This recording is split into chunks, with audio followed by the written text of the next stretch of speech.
ইসলাহ হওয়া ফরজ, আত্মশুদ্ধি ফরজে আইন।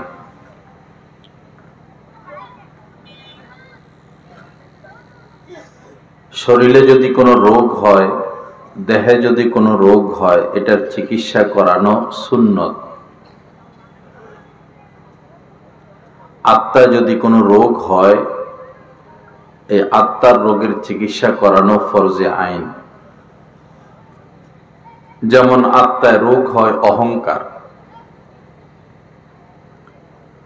হুজুর পাক সাল্লাল্লাহু আলাইহি সাল্লাম বলেছেন, লা ইয়াদখুলুল জান্নাতা মান কানা ফি কলবিহি মিসকালু যাররাতিন মিন কিবরিন।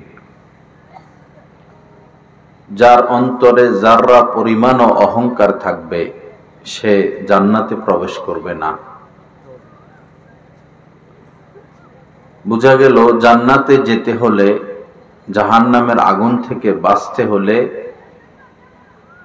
নিজের ভিতরের অহংকার বের করতে হবে, ইসলাহ করতে হবে, সংশোধন করতে হবে। তো ইসলাহ হওয়া এটা ফরজে আইন। এই ব্যাপারে কোনো শিথিলতা নাই।